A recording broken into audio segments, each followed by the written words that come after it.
చెప్పింది. ఆ అమ్మాయి జాకెట్ ఇచ్చారు కానీ ఇంతవరకు జాకెట్ కుట్టలేదు. ఇవాళ శ్రీరాములు కట్టుకుందామంటే చేయలేదు. అసలే నా చీర 10,000 రూపాయలు చీర. నేను ఇంత బాగా కట్టుకున్నాను చూసారా? నేను దేవుడి కంటే అందరికంటే ఘనంగా ఉండాలి. నేను కట్టి ఎవరు హలో టైలర్ గారు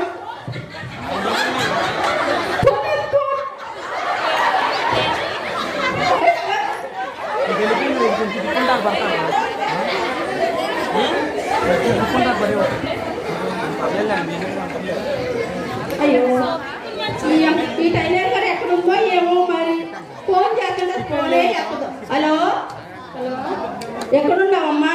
ఇంటి దగ్గర ఉన్నామమ్మా. అయ్యో నేను పని మనిషిని కూడా పంపించాను, ఇంటికి తాళా వేసి వెళ్ళామంట. ఏంటి నేను ఇవాళ శ్రీరాముడికి నేను చీర కట్టుకోవాలా లేదా? ఎవరూ రాలేదమ్మా. మరి మిషన్ పండగకి ఎవరూ రాలేదు. మరి నాకు క్రిస్మస్ పండుగ వచ్చింది కదా, చాలా బట్టలు వస్తాయి. మరి నాకు డబ్బంటే ఆశ ఎక్కువ. మరి ఈ మన సెంటినరీ బాప్టిస్ట్ చర్చిలో శ్రీకృష్ణమస్ జరుగుతుంది కాబట్టి మరి గుడ్ల వెళ్ళల్లో నాకు కోడళ్ళు వదుల్లో మరదలు అయ్యోళ్ళు అందరూ కూడా నాకే ఇచ్చారు బట్టలు. మరి అవన్నీ కుట్టాలి కదా, నీకంటే ఎప్పుడో ముందు ఇచ్చారమ్మా. అవి కుట్టాలి. అవి కుట్టినాక ముఖ్యంగా నీకు అవసరం అనుకుంటే రేపు 1 గంటలో కుట్టిస్తానమ్మా. అయ్యో గంటలో కుట్టించగంటమ్మా. నాకు ఈ రోజు కావాలి శ్రీరామ. నేను చీర కట్టుకోవాలి. 10,000 రూపాయలు చీర కొనుక్కున్నప్పుడు చీర ఉంటే జాకెట్ లేకుండా ఏం బాగుంటుంది ఏంటి అసలు? ఆ చీరే 10,000 రూపాయల చీర. అదే మీరెవరో చెప్పారన్నారు కదా, ఎవరమ్మా? వేరే పెడుతున్న రోజుమేరీ గారా? ఎవరమ్మా అమ్మాయి? ఎవరో మాకు తెలియదమ్మా. ఒక రోజు గుడి చర్చికి వచ్చింది, కూర్చుంటే కనుక్కోండి. వేరే పెడుతున్న రోజుమేరీ గారు అంటే ఆమె ఎవరో మాకు తెలియదమ్మా. అసలు మా ఏరియాలోనే కూడా లేదు ఆవిడ అసలు.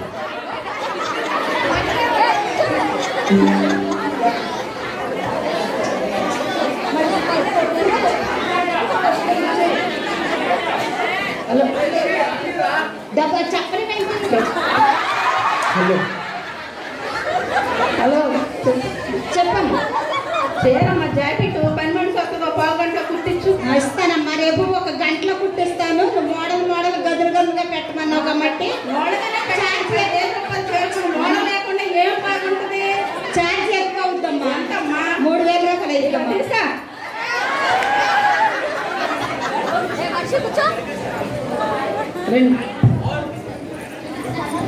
ఆంటీ బాగున్నారంటే ఏం చేస్తున్నారమ్మా? వందనాలు ఆంటీ. ఏం వందనాలు అమ్మా. ఆంటీ మీ చీర చాలా బాగుందా ఆంటీ? అయ్యో మీ నగ చాలా బాగుంది. ఎక్కడ చేయించావమ్మా? అదే ఆంటీ లలిత జ్యువెలరీలో మొన్నే చేయించాను. 7 వారాల నగలు బాగున్నాయా? చాలా బాగున్నాయి. మరి వడ్డానం కూడా ఆర్డర్ ఇచ్చాను ఆంటీ, కానీ వాడు ఏంటో ఇవ్వాల. అయ్యో వడ్డానం ఆర్డర్ ఎందుకు చేయకపోతే వడ్డానం వస్తుంది 10,000 రూపాయలు ఉంటే. అదే ఆంటీ మనది శ్రీకృష్ణమస్ కదా, మరి పెట్టుకుని వద్దాం అనుకున్నాను. మరి ఆడేంటో ఇవాళ ఇస్తే రోజుకు ఒక నగ పెట్టుకునేదాన్ని. మరి ఎందుకని ఇవ్వలేదో ఏంటో. ఇస్తే మరి పండగ ఉంది కదా మనది, క్రిస్మస్ పండగ. క్రిస్మస్ పండగకి అందంగా అలంకరించుకుని అందరికంటే అందంగా నేనే కనపడాలని, అందరికంటే నేనే ఘనంగా ఉండాలని అనుకున్నాను ఆంటీ. కానీ మరి ఆడేంటో ఇవ్వలేదు ఆంటీ.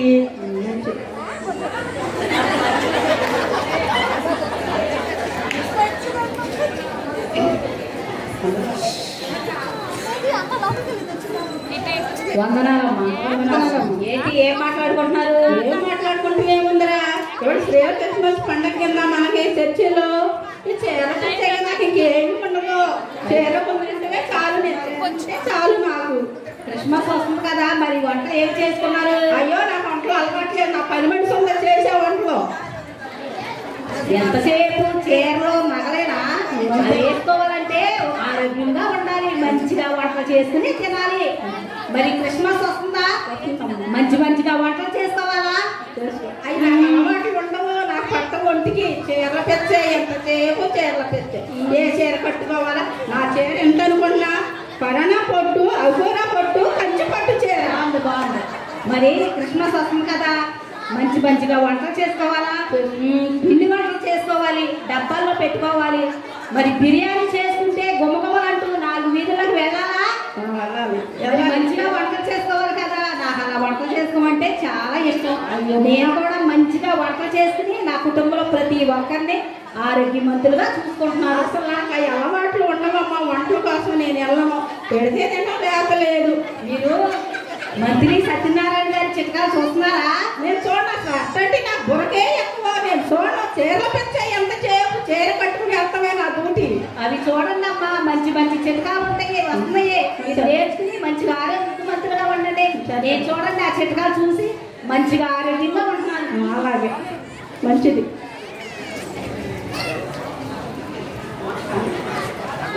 ఆంటీ ఏం చేస్తున్నారు? ఏం చేస్తున్నావురా? బాగానే ఉన్నావు. ఏం చేస్తున్నావు నువ్వు? క్రిస్మస్ ఏం చేస్తున్నారు మీ అందరూ?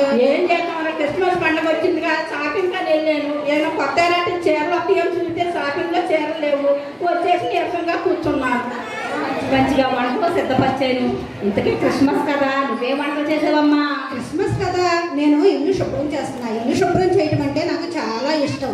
ఎందుకంటే ఇల్లు శుభ్రంగా చేసి అందంగా అలంకరించుకొని డెకరేషన్ చేసుకొని స్టీల్ అంట్లు కడుక్కొని ఇత్తడంట్లు కడుక్కొని శుభ్రంగా ఉంచడం అంటే నాకు చాలా ఇష్టం. ఎంతసేపు ఇల్లు కడవటం కొండలు కడవటం అయ్యే కాదమ్మా, వంటలు కూడా చేసుకోవాలి. కుటుంబాన్ని ఆరోగ్యవంతులుగా చూసుకోవాలి. లేదు లేదంటే ఇల్లు శుభ్రం చేసుకుంటమే నాకు చాలా ఇష్టం.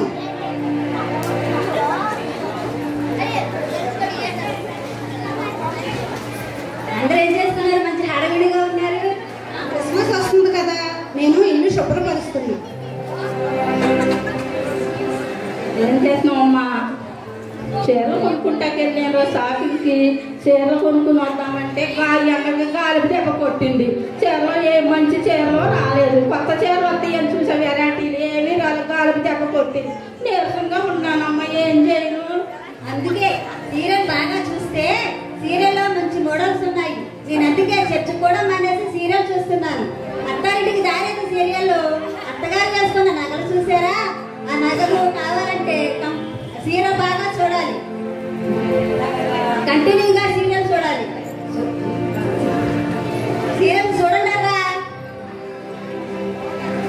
మీరు శ్రావణి వంటల ప్రోగ్రాం చూస్తున్నారా?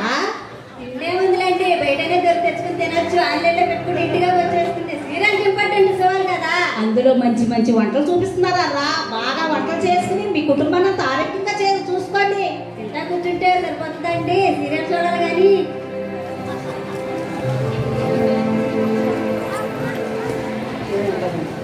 సీరియల్ చూడటం కాదు, నేను ఇల్లు శుభ్రపరుస్తున్నా. ఇల్లు శుభ్రపరచడం అంటే నాకు చాలా ఇష్టం. నేనేమన్నా అలంకరించుకుంటామంటే నాకు చాలా ఇష్టం. అమ్మో వస్తుంది, అమ్మో వస్తుంది. అప్పుడు ఈవిడ వస్తే ఇల్లు కూడా శుభ్రం చేసుకునేవద్దు. ఇక ఇక్కడే ఉంటుంది. అమ్మో వస్తుందమ్మా, నన్ను వంటలు కూడా చేసుకోనివ్వదు. అమ్మగారు వస్తుంది. ఈ అమ్మగారు నాకు ఖాళీ లేదు. అమ్మగారు కొంచెం నేను షాపింగ్కి వెళ్ళి వస్తాను. సీరియల్ కూడా చూడలేదాం ఈవిడ. వందనాలు అమ్మగారు. హాయ్ సిస్టర్స్, ఎలా ఉన్నారు? బాగున్నారా? మరి ఈరోజు మనకి సెయింట్ మేరీ బాప్టిస్ట్ చర్చ్లో 7:30కి శ్రేయ క్రిస్మస్ ఉంది కదా. మరి మీరు ఎలా సిద్ధపరుస్తున్నారు? నేను మిమ్మల్ని సిద్ధపరచడానికి వచ్చాను. నేను కూడా సిద్ధపడుతున్నాను. మరి మీ ప్రిపరేషన్ ఎలా ఉంది సహోదరులారా? అంటే నేను క్రిస్మస్ వస్తుంది కదా, నేను ఇల్లు శుభ్రపరుస్తున్నాను. ఇల్లు శుభ్రపరచుకుంటాం అంటే నాకు చాలా ఇష్టం. కూర్చోండి, కూర్చోండి, టిఫిన్ చేదురు కానీ. అంటూ కూర్చోమంటది. నీకంటే నాకు పెట్టుకునే టైం అయిందా? నాకు సీరియల్ చూసే టైం అయిందా? ఎప్పుడో కూర్చుంటే ఎంత దావిడి. అయ్యో రండి రండి.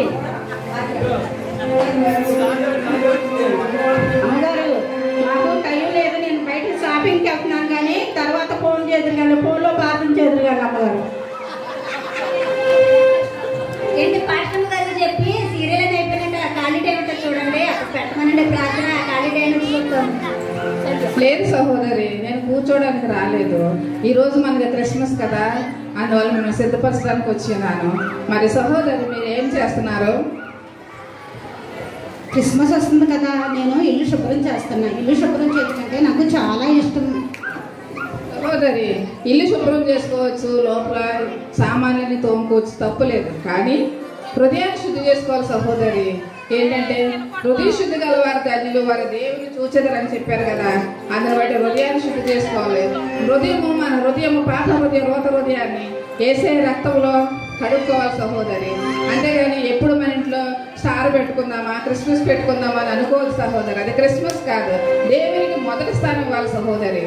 ఎన్నాళ్ళు ఇల్లు శుభ్రం చేసుకుంటాము, అందంగా అలంకరించుకుంటాము అనుకున్నాను. ఎన్నాళ్ళు మీరు ఇంత మంచి మాటలు చెప్పినందుకు మీకు వందనాలు. సహోదరి మీరేం చేస్తున్నారు? నేను క్రిస్మస్ వస్తుంది కదమ్మా, మంచి మంచి వంటలు సిద్ధం చేసుకుని ఉన్నాను. సహోదరి వంటలు చేసుకోవచ్చు, తినొచ్చు, ఆరోగ్యం ఉండొచ్చు, కానీ వంటలు చేసుకున్న మాత్రాన బలవరాదు సహోదరి. యేసే మన కొరకు జీవాహారంగా వచ్చాడు.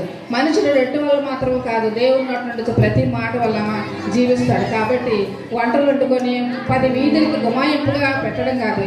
ఏనాడైనా 10 మందికి వంట చేసి పేదవారికి పెట్టావా సహోదరి? నీవు పెట్టలేదమ్మా.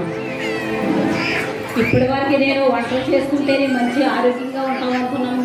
అది దేవుడు కృప వల్ల ఇస్తేనే ఆరోగ్యం ఉంటుందని నాకు ఇప్పుడు వరకు తెలియదమ్మా. ఎక్కడి నుంచి వంటలు చేసి గుడ్ల వల్ల అందరికీ పంచి పెడతాను. మరి ఇంత మంచి మాటలు చెప్పినందుకు మీకు నిండైన వందనాలు. సహోదరి మీరేం చేస్తున్నారు క్రిస్మస్ కి? ఏం చేస్తానండి, నేను ఎంతసేపు చీరలు తెచ్చానండి. నాకు ఏ చీర కొనుక్కొని షాపింగ్కి వెళ్తాం, ఏ చీర కొనుక్కోవాలా, ఏ జాకెట్ తొడుక్కోవాలా, ఏ నగలు ఎట్టుకోవాలి, నాకు అదే పిచ్చి అమ్మగారు. సహోదరి అందరికంటే నేనే ఘనంగా ఉండాలని ఉంటాను అమ్మగారు, నాకు ఆశ అది. సహోదరి 10,000 రూపాయలు చీర కట్టుకొని 10 వీధులంటా తిరిగి అందరూ నన్నే చూడాలి, నేనే ఘనంగా ఉండాలి, ప్రభువు కంటే ఘనంగా ఉండాలని ఆశపడద్దు సహోదరి. మనం ఎంతో మందికి పేదవారు ఉన్నారు సహోదరి, ఎంతో మంది వస్త్రాలు ఉన్నారు. వారికి ఎప్పుడైనా వస్త్రాలు కొనిచ్చావా సహోదరి? నీవు కొనిలేదమ్మా.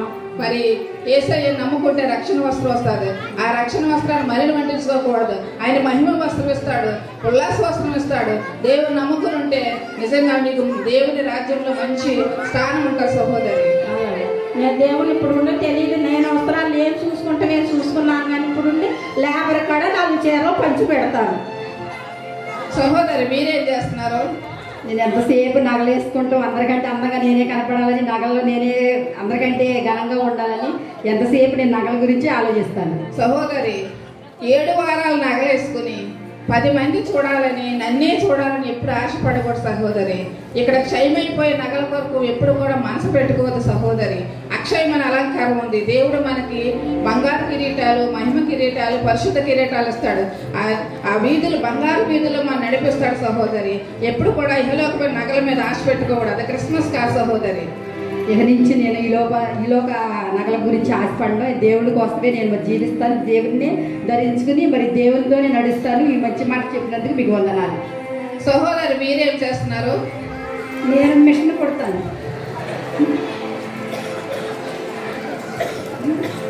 సహోదరి మిషన్ కొట్టి ధనం సంపాదించాలని చాలా ధనాపేక్ష మీకు ఉంది. కానీ మన బైబిల్లో తబిత అనే ఒక స్త్రీ ఉంది. పేదవారికి బట్టలు కొట్టి ఉచితంగా పంపిణీ చేసేది. కానీ నువ్వేం చేసావు? ఎంతసేపు క్రిస్మస్ వచ్చిందా, బట్టలు కుట్టాలి, ధనం సంపాదించాలి, నీ ధనం నీ హృదయం అక్కడే ఉంటుంది. ధనాపేక్ష సమస్తమైన కీడులకు మూలము సహోదరి. ఇది క్రిస్మస్ కాదు సహోదరి. మిషన్ కుట్టి డబ్బులు సంపాదిస్తామంటే ముందు అనుకున్నాను, కానీ ఇంత మంచి మాటలు చెప్పినందుకు దేవునికి వందనాలు. సహోదరి మీరేం చేస్తున్నారు? నాకు సీరియల్ అంటే చాలా ఇష్టం అండి, కంటిన్యూగా చూస్తూనే ఉంటానండి. సీరియల్ చూడడం వల్ల జ్ఞానం వస్తుందని ఎప్పుడు అనుకోదు సహోదరి. సమయాన్ని సాతానుడు దొంగిలిస్తున్నాడు. చర్చకి వెళ్ళకుండా సీరియల్ చూడడం ఇది చాలా పొరపాటు సహోదరి. ఇలా సీరియల్ చూడడం వల్ల దేవునికి ఇష్టము కాదు, దేవుని రాజ్యానికి చేరలేము. జ్ఞానము పైనుండి వచ్చే జ్ఞానం పవిత్రమైంది. యెహోవాని భయభక్తుల కంటే జ్ఞానానికి మూలము. మీలో ఎవరికైనా జ్ఞానం కొద్దుకుంటే దేవుని అడగమన్నాడు. అంతేగాని సీరియల్ చూడడం వల్ల జ్ఞానం రాదు సహోదరి. సీరియల్లోనే జ్ఞానం ఉందని తెలుసుకున్నాను అనుకున్నాను, దేవుని వాక్యంలో కూడా జ్ఞానం ఉందని తెలుసుకున్నాను. సహోదరులారా, మా సహోదరులు చెప్పినట్టు కాకుండా అసలు క్రిస్మస్ అంటే ఏమిటి? క్రిస్మస్ అంటే క్రీస్తు ఉండాలి. క్రీస్తు లేని క్రిస్మస్ రెక్కలు లేని పక్షి లాంటిది, ఉప్పు లేని కూర లాంటిది, నీరు లేని చేప లాంటిది. కాబట్టి క్రిస్మస్ అంటే క్రీస్తుని ఆరాధించడం. క్రీస్తే మన దేవుడే క్రీస్తుగా మన కొరకు రావడమే క్రిస్మస్. క్రిస్మస్ అంటే Christmas is all about Jesus. Christmas is all about God's love. దేవుని ప్రేమను సూచిస్తుంది. అందుని బట్ట క్రిస్మస్ అంటే దేవుని కలిగి ఉండాలి, ఇవ్వడమే క్రిస్మస్. ప్రియ సహోదరులారా, అసలు క్రిస్మస్ అంటున్నారు. క్రీస్తు అంటే ఎవరు? క్రీస్తు అంటే చాలా మందికి ఒకలాంటి భావం. ఏంటంటే నిన్న మొన్న 2024 సంవత్సరాల క్రితం వచ్చాడు ఆయన దేవుడు అనుకుంటున్నారు. కానీ సృష్టి ఆది నుండే తండ్రి కుమార పరిశుద్ధాత్మ దేవుడిగా మన మధ్య ఆయన సృష్టిలోనే ముందుగానే ఆయన జన్మించాడు. ఆయన స్వయంభవుడు. ఆయన సృష్టి అంతా సృష్టించి సృష్టితో పాటు మానవుడు సృష్టించాడు. మానవుడు సృష్టించిన తర్వాత మానవుడు తనతో సహవాసం చేయాలని చాలా ఆశపడ్డాడు. కానీ మానవుడు దేవునికి వ్యతిరేకంగా జీవించడం వల్ల దేవుడే నరావతారిగా ఈ భూమి మీదకి రావడం అయింది. చూడండి, పూర్వము ఎవరైనా పాపం చేస్తే కోడలను, గొర్రెలను, మేకలను బలి అర్పించేవారు. పాపం చేయడం నరుడు, చచ్చిపోయేది జంతువు. కాబట్టి ఆయన అలా కాదు, మనిషిగా రావాలని ఆయన ఈ లోకానికి రావడం అయింది. అందుకే రక్త ప్రోక్షణం ఆవశ్యకం, తదరక్తం పరమార్థం, పుణ్యదానం బలియాగం అని చాలా వేదాల్లో మన దేవుని గురించి ప్రచురించారు. కాబట్టి ఆయన ఈ లోకానికి నరుడిగా వచ్చాడు. దేవుడు నరుడిగా రావడం అదొక విచిత్రమైంది, అదొక గొప్ప క్రిస్మస్. నీ కొరకు నా కొరకు ఈ లోకానికి రావాల్సిన పరిస్థితి. ఎందుకంటే మనిషి రక్తము మనిషికే అర్థమవుతుంది, మనిషి స్వభావం మనిషికే అర్థమవుతుంది. కాబట్టి ఆయన మనుషుడిగా ఈ భూమి మీద జన్మించాడు. ఆయన జన్మమే ఒక దయనీయమైంది, ఆయన జీవిత విధానమే ఒక దయనీయమైంది.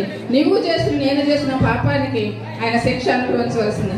చూడండి, మన పిల్లలు పాపం చేస్తే మనం అడ్డుపడిపోయి నా పిల్లల్ని ఏమనకండి, మమ్మల్ని శిక్షించండి. అలాగే మనం చేసిన పాపానికి ఆయన పరలోకమును విడిచి ఈ భూమి దేవునితో సమానం ఉండే భాగ్యాన్ని విడిచిపెట్టి మానవుడిగా పుట్టి రిక్తునిగా చేసుకుని దాసిని స్వరూపం ధరించుకొని నీ కొరకు నా కొరకు ఈ భూమి మీదకి వచ్చాడు. చాలా మంది క్రిస్మస్తోనే జీవితం ఆగిపోతుంది. చాలా మంది క్రీస్తు యొక్క శ్రమలను ధ్యానించట్లేదు. ఆయన శిలువను ఒకసారి మనసులో పెట్టుకోండి. ఆయన వీధులంతా తిప్పుతున్నారు, కొరడాలతో కొడుతున్నారు, ఏకదాటిగా ఆయన చేతులు కట్టి ఆయన కొండలు వేసి వీపి మీద 39 కొరడాలు తింటుంటే ఆయన వేదన ఎంతంత కాదు. నీ మీద నా మీద ప్రేమ చెప్పుట ఆయన నీ కొరకు మా కొరకు ప్రాణం పెట్టాడు. ఒక క్రిస్మస్ అంటే ఇలా బట్టలు కొనుక్కోవడం, ఇలా వంటలు చేసుకోవడం, ఇలాగ నగలు ధరించడం, ఇది క్రిస్మస్ కాదు. చాలా మంది క్రిస్మస్ ఆరాధన రాకుండా ఎంతమంది షాపుల్లో ఉన్నారో, ఎంతమంది వంటలు చేసుకుంటున్నారో. క్రిస్మస్ అంటే ఆయన ఆరాధించాలి. అయ్యా నాకు రక్షణ ఇచ్చావు, ఈ రక్షణ నేను గట్టిగా పట్టుకోవాలి, నీవు వచ్చే వరకు కూడా నేను జాగ్రత్తగా కాపాడుకోవాలని మన కొరకు ఆయన భూమి మీదకి వచ్చాడు. ఆయన శ్రమలు పడి మరణించి తిరిగి లేచి మృత్యుంజయుడు వెళ్ళాడు. ఏ మానవుడైనా సరే, ఏ దేవుడైనా సరే మరణించి తిరిగి లేచిన వాళ్ళు ఎవరూ లేరు. మన ప్రభు యేసుక్రీస్తు మాత్రమే. ఆయన ఒక్కడే మరణాన్ని జయించిన వాడు. ఆయన తిరిగి రాబోతున్నాడు. పరిశుద్ధాత్మ దేవుడు నీకు నాకు సిద్ధపరచడానికి భూమి మీదకి ఉంచాడు. ఆ యొక్క పరిశుద్ధాత్మ దేవుని కాపుయం మనం ఉంటూ ఆయన చిత్తంలో మనం ఉండాలి. ఆయన మాట చెప్పిన మనం జీవిస్తే కడవర వరకు మనం నిలబడగలం. చూడండి, కరోనా కాలంలో ఎవరో చెప్పకుండానే వచ్చేసింది. ఆ కరోనా టైంలో ఎంతమందో నశించిపోయారు. కానీ ఆయన రాకడ ఇప్పుడే రావచ్చు, ఈ కాసేపే రావచ్చు. సిద్ధం కలిగి ఉండాలి. ఎవరైతే సిద్ధపడి కాచుకొని ఉంటారో ఆయన త్వరగా రాబోతున్నాడు. తలుపునొద్దునే తట్టుచున్నాడు. ఆయన త్వరగా రాబోతున్నాడు. ఏ క్షణాన్ని వస్తాడో తెలియదు. అందరినీ ఆయన రాజ్యంలో జీవించాలని ఆయన ఆశ. అందుకే పుట్టాడు ఆయన. క్రిస్మస్ అంటే ఏదో కాదు, ఆయన రాబోతున్నాడు. కాబట్టి అందరూ సిద్ధపడి ఉండాలి.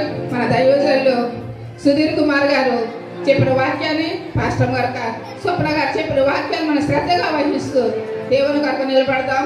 దేవునికి మహిమ కలుగును కాక. Happy Christmas, merry Christmas, merry Christmas, happy Christmas, happy Christmas, merry Christmas.